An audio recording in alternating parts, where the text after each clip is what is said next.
Bienvenidos un día más al canal del Padre Pic. Hoy vamos a tratar en este segundo vídeo sobre 3 de los enemigos del alma. En este segundo vídeo trataremos la lucha contra el demonio. Cómo nos tienta el demonio, cuál es su oficio y especialmente pues cómo luchar y cómo combatir contra él. Vamos a seguir, como en el primer vídeo, pues a Rollo Marín en su libro Teología de la Perfección Cristiana, así que haremos un resumen de ese apartado para que sea un vídeo también riguroso, para que tengamos pues las certezas teológicas para poder tratar este tema con rigor. Dice: la tentación es el oficio propio del demonio.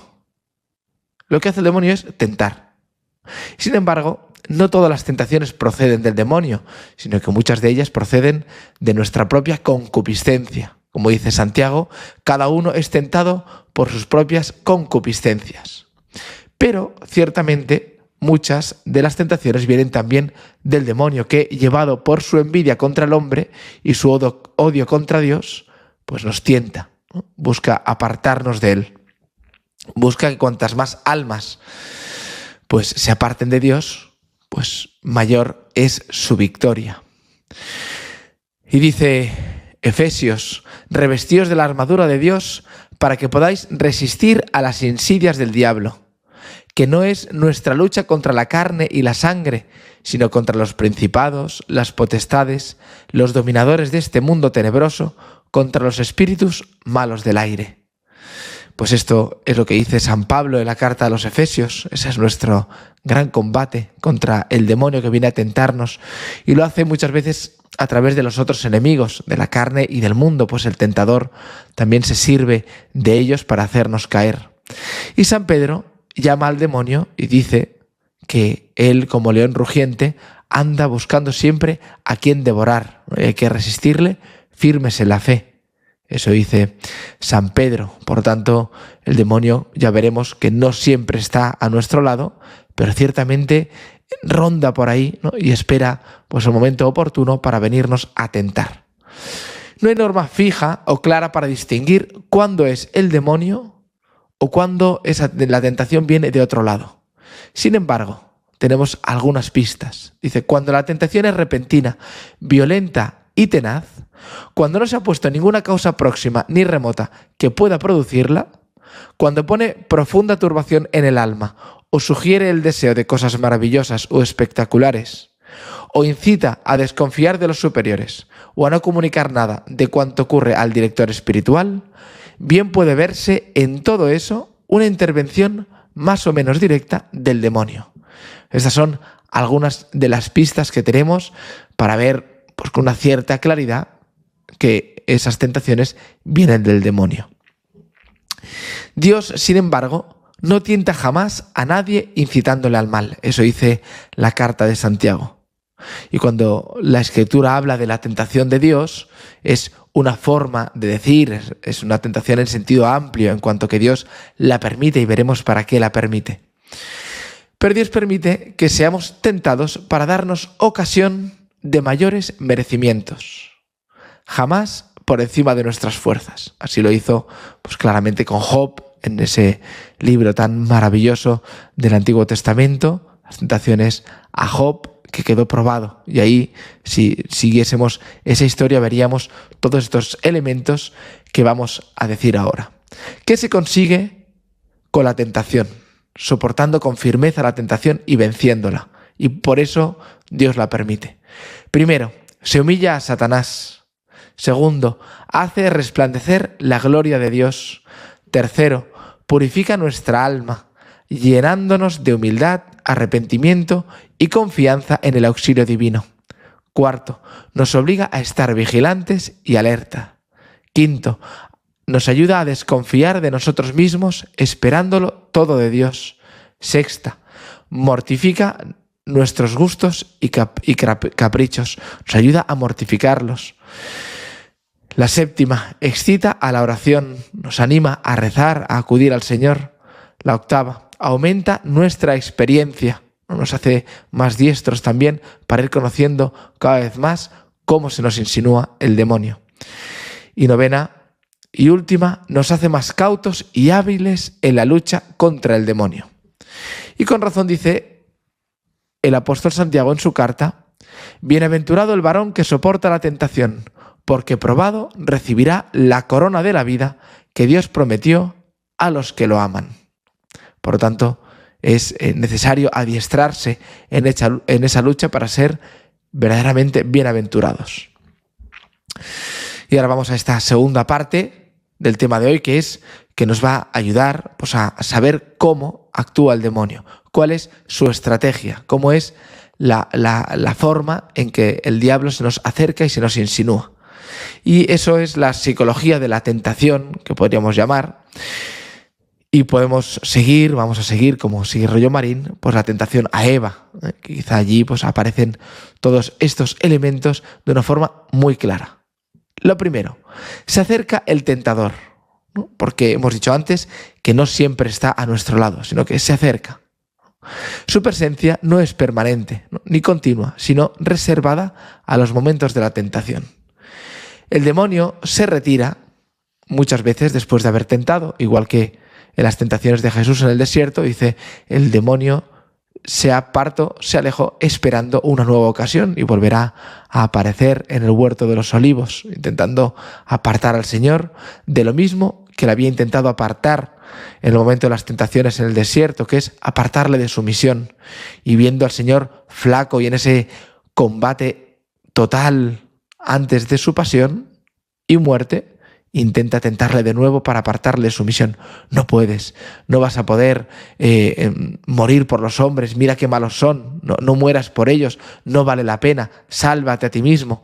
Todas esas son las tentaciones con las que se insinuó el demonio en el desierto y después en el huerto de los olivos, intentando que se apartase el cáliz del Señor.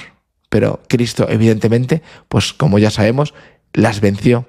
No así Adán, el primer hombre, pero Jesús, que es el segundo Adán, viene a restaurar por su obediencia la desobediencia del primero. Por lo tanto, el demonio se retira, hemos dicho, y en ciertas ocasiones se lanza repentinamente al ataque sin previa preparación. Otras muchas, sin embargo, se insinúa cautelosamente, no poniendo enseguida el objeto de la tentación, sino entablando diálogo con el alma. En segundo lugar viene la primera insinuación, ¿no?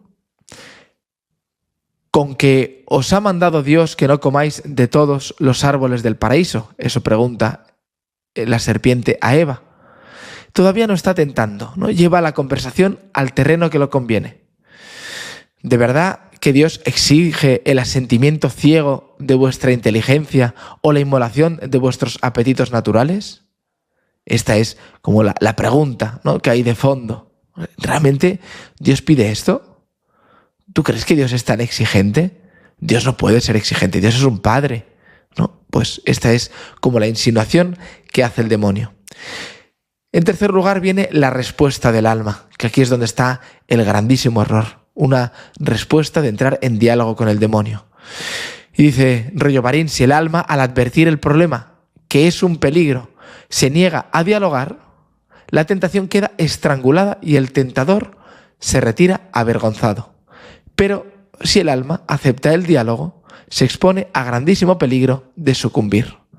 Y por eso responde Eva, del fruto de los árboles del paraíso comemos, pero del que está en medio nos ha dicho Dios, no comáis de él ni lo toquéis siquiera, no vayáis a morir. Eso es lo que le dice. Por tanto, en vez de dar una respuesta, por decir, clara y contundente, rechazando las insidias del demonio, como hizo el Señor en sus 3 tentaciones en el desierto, donde Cristo no dialoga, sino que responde muy claramente, ¿no?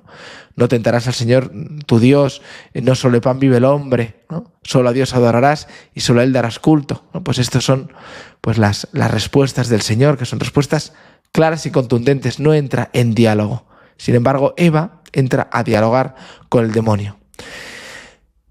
El alma se da cuenta, por tanto, de que Dios le prohíbe terminantemente una cosa. Se da cuenta, como que cae la cuenta en ese momento, oye, Dios ha venido a prohibir. Y ahí viene la duda sobre Dios. Y no quiere desobedecer a Dios, pero está perdiendo el tiempo recordando que no debe hacer eso. Ese es el gran diálogo. ¿Y por qué no debo hacerlo? ¿Y por qué será que Dios me lo prohíbe? ¿Y por qué será que Dios exige a veces pues que reneguemos a nuestros bajos instintos, a nuestras pasiones y no podamos pues ceder ante tantos placeres que se presentan en nuestra vida? ¿Por qué nos pide Dios muchas veces estas cosas? ¿No? Pues uno entrando en ese diálogo, el demonio va consiguiendo que nos convenzamos de que Dios quiere pues nuestro mal, nuestra infelicidad, quiere que vivamos amargados, y eso no es lo que Dios quiere, evidentemente, pero eso ocurre cuando entramos en diálogo con estas cosas en vez de tener y guardar en nuestro corazón la certeza de lo que Dios nos ha comunicado. En cuarto lugar, viene la proposición directa del pecado. Ahora ya el demonio viene a atacar. El alma ha ido cediendo terreno al enemigo, y éste cobra fuerzas y audacia para el asalto. Y le dice: no moriréis, es que sabe Dios que el día que de él comáis se os abrirán los ojos y seréis como Dios, conocedores del bien y del mal. Eso es lo que el demonio le dice a Eva. Por tanto, ahí ya la tienta, absolutamente, y le propone. Dios quiere tu infelicidad. Dios en realidad lo que está haciendo, como enemigo tuyo que es privarte de tantos bienes que si tú le rechazases a él, podrías gozar abiertamente, serías como Dios, conocedor del bien y del mal. El demonio presenta un programa siempre deslumbrador, y detrás del pecado, sin embargo, se oculta una inefable felicidad. Eso es lo que el demonio viene a poner, una inefable felicidad. Inefable significa de la que no se puede hablar, es como absolutamente deslumbrante, ¿no? Sin que tenga ninguna cosa de sustento detrás, es puro humo. Eso es lo que presenta el demonio, una felicidad de humo, que al cogerla pues se desvanece, y así ocurre con el pecado. Ya nos sugiere que será como Dios, pero le dice que será feliz. Y en todo caso, Dios es infinitamente misericordioso y perdonará fácilmente. Goza una vez del fruto prohibido. Goza, no pasa nada. Por una vez que lo hagas, no hay problema. Son todas las insidias del demonio, ¿no? Dios además te perdonará fácilmente. No pasa nada porque caigas una vez. No hay problema, pruébalo. Pues esto es lo que el demonio pone en nuestra alma. Después dice: ¿no tienes experiencia de otras veces? ¿Cuánto gozas y qué fácil es salir del pecado por el inmediato arrepentimiento? Y esto ocurre pues muchas veces, lamentablemente, en nuestra vida, ¿no? Tenemos experiencia del pecado, sabemos que en el fondo, aunque sí tendremos una cierta insatisfacción o una verdadera infelicidad, pero será fácil salir de ella por el arrepentimiento, por la confesión. Es fácil y Dios nos perdonará siempre, ¿no? Goza ahora y después pide perdón. Será fácil salir de ahí. Si el alma abre sus oídos a estas insinuaciones, está perdida. Está todavía a tiempo de retroceder, pero si no corta en el acto y con energía, está en gravísimo peligro. Sus fuerzas se van debilitando, las gracias de Dios son menos intensas y el pecado se le presenta cada vez más sugestivo y fascinante. Esta es, el diálogo con la tentación. Es lo que va provocando, ¿no? Va como ensalivando nuestra boca y haciéndola cada vez más deseosa de gozar de esos placeres que el demonio presenta a nuestra mente, a nuestra carne, a nuestro apetito, al fin y al cabo. Después viene la vacilación. Eva empieza a vacilar realmente, empieza a dudar de Dios y a poner su esperanza en lo que el demonio le sugiere. Se vio la mujer que el árbol era bueno para comerse, hermoso a la vista y deseable para alcanzar sabiduría. El alma empieza a vacilar, el corazón late con violencia y un extraño nerviosismo se apodera de él. No quisiera ofender a Dios, pero es tan seductor el panorama. La lucha es demasiado violenta. Todas estas son experiencias que podemos tener y tenemos todos, seguro, los que queremos combatir al menos sinceramente en nuestra vida Son todas cosas que ocurren en nuestra vida. Se acelera el corazón, ponemos como nerviosos, se abre como el apetito hacia lo que nos sugiere el demonio de una forma clarísima. Es como si se nos abrieran los ojos y en cierta manera, y cuando entramos en diálogo, se nos vendaran y ya no vemos el bien posible sino de Dios, sino que solo vemos lo que el demonio nos sugiere y además con un apetito inmenso. Si el alma, en un supremo esfuerzo y bajo la influencia de una gracia eficaz, de la que se ha hecho indigna por su imprudencia, se decide a permanecer fiel, quedará fundamentalmente vencedora, ciertamente, pero con las fuerzas maltrechas y con un pecado venial, por lo menos, ¿no? Esto es lo que ocurrirá. Es decir, podemos vencer al final por una gracia inmerecida, pues esa gracia siempre es inmerecida, podemos ganar fundamentalmente, pero estaremos dañados, ¿no? Menguados en nuestras fuerzas y más nos convendría después pues hacer una confesión o algún gesto de reparación para ponernos de nuevo en la senda del bien y apartarnos decididamente de la tentación y del mal. Pero la mayoría de las veces, sin embargo, dará el paso hacia el abismo, es decir, hacia el pecado mortal. La mayoría de veces el alma sucumbirá si ha entrado y entra en el diálogo con el tentador. Y sexto, el consentimiento voluntario. Aquí llega ya el consentimiento, ¿no? Ya dar el sí al pecado. Y cogió del fruto y comió y dio también a su marido. El alma ha sucumbido plenamente a la tentación y además lo que hace es hacer cometer pecado también a los demás. Hace pecar pues al que tiene al lado, en este caso Eva, pues que presentó pues el fruto a Adán y le hizo pecar. Y después llega evidentemente la desilusión. Qué distinto el pecado de como lo habían pintado. Qué distinto es siempre después de pecar. Inmediatamente de haberlo cometido, experimenta una gran decepción que la sumerge en el vacío y en la infelicidad. La pobre alma se da cuenta de que lo ha perdido todo. Ha quedado desnuda delante de Dios, sin la gracia santificante, ni virtudes infusas, ni dones del Espíritu Santo, con la pérdida total de los méritos. Esto es la gran hecatombe del pecado mortal, ¿no? Nos quedamos sin la gracia santificante, sin las virtudes infusas, sin los dones del Espíritu Santo y la pérdida total de todos los méritos alcanzados en nuestra vida. Es el gran drama, el pecado mortal. Es el derrumbamiento instantáneo de toda la vida sobrenatural. Dios de alguna manera desaparece de nuestra alma, permanece en cuanto que nos sostiene y porque nos da pues una gracia para el arrepentimiento, evidentemente. Sin embargo, la vida sobrenatural desaparece de nuestra alma. Solo queda la amargura y la decepción y la carcajada sarcástica del tentador. Y por último llega la vergüenza y el remordimiento. Se deja oír inmediatamente la voz de la conciencia reprochando el crimen. Adán es preguntado por el Señor y dice, ¿dónde estás? Y es la pregunta que formula al pecador la propia conciencia y es una respuesta que no se da, no tiene respuesta. Adán queda como en silencio hasta que el Señor luego se presenta y le dice, ¿no? Como estaba desnudo y estaba cubierto, es que me vi desnudo y tuve vergüenza. Pues esa es la única respuesta. La vergüenza y el remordimiento después de haber pecado.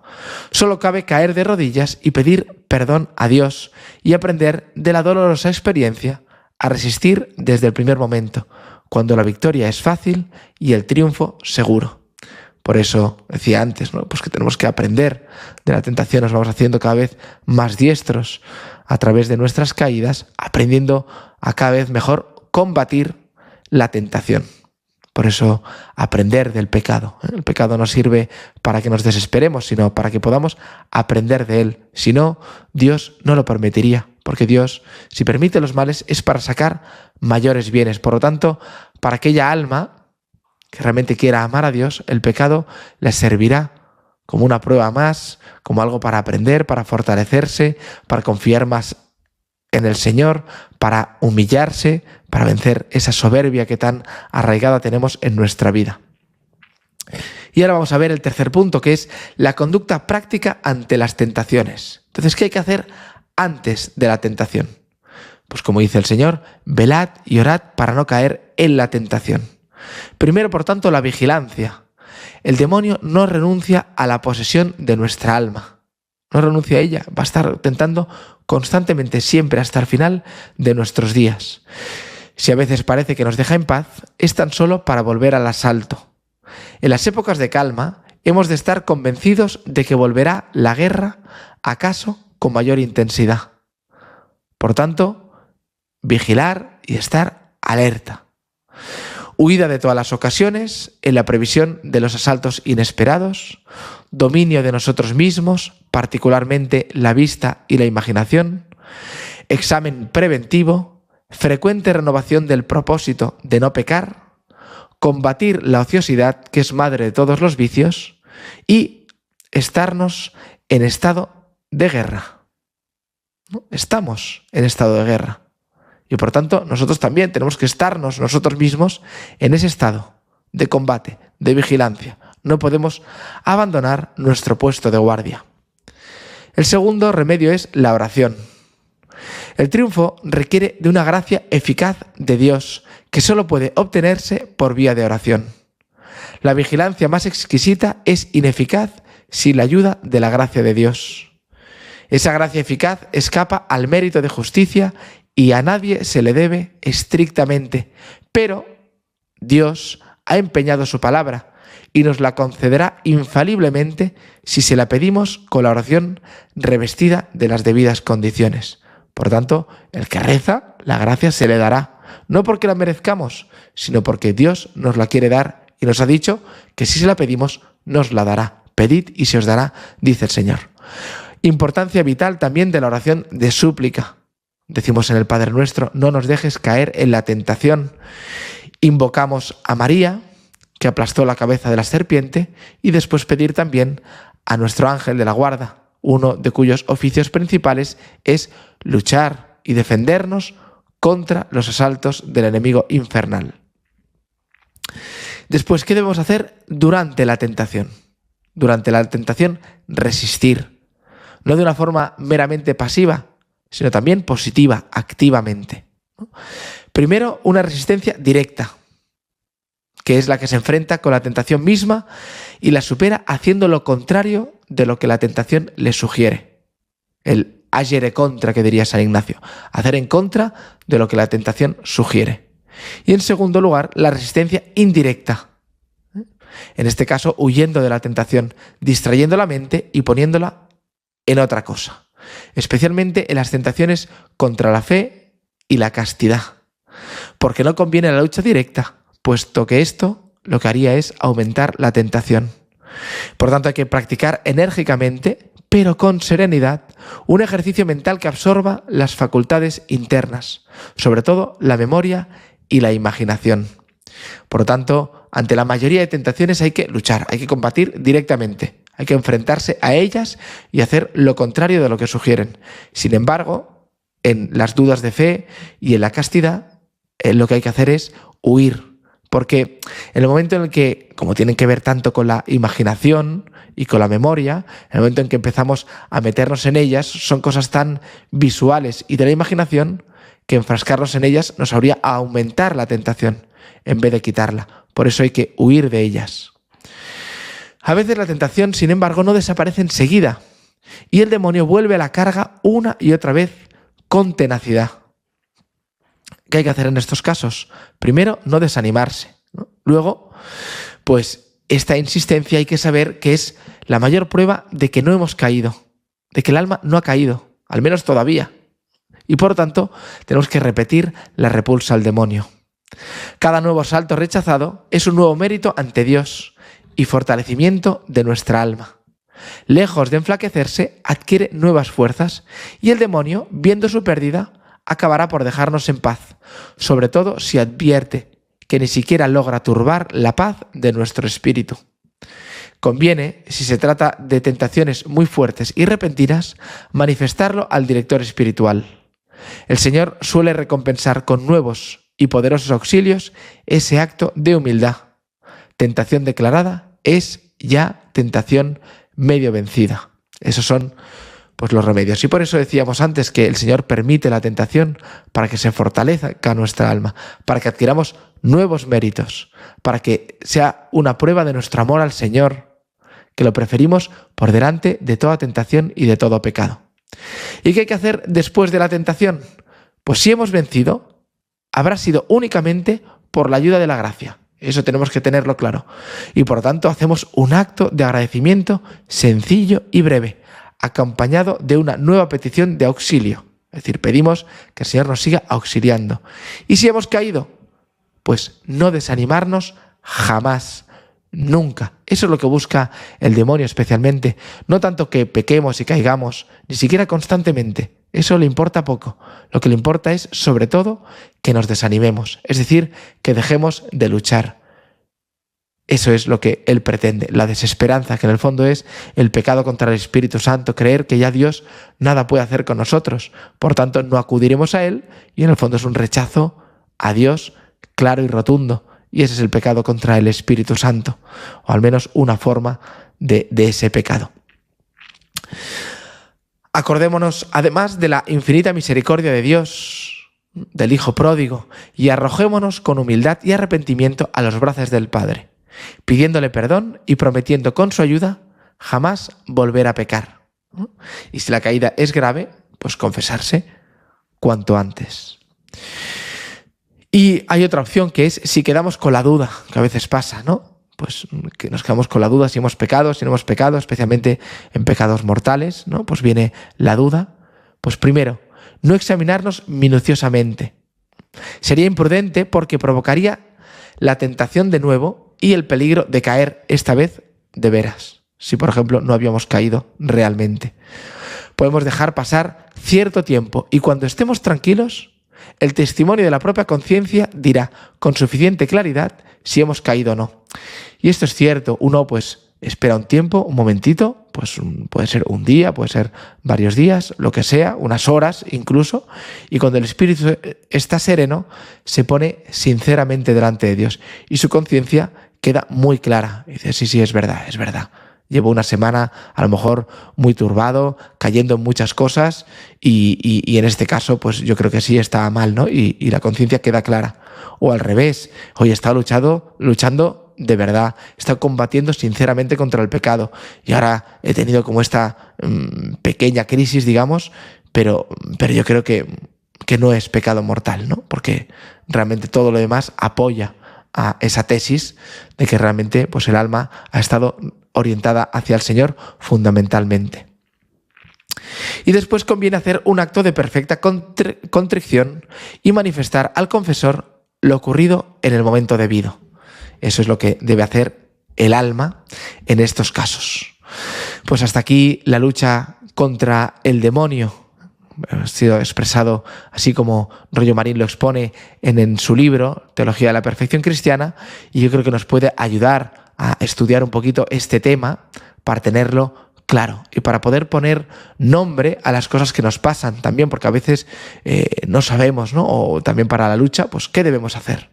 Concreto, concretizar el combate contra el pecado, porque a veces hacemos propósitos generales o simplemente pues de una forma etérea hacemos el propósito de no pecar, pero aquí se nos invita con estas cosas concretísimas que nos expone Rollo Marín y especialmente pues con esta historia de la tentación en Adán y Eva, pues a cómo combatir sinceramente al demonio, que es el segundo enemigo de nuestra alma.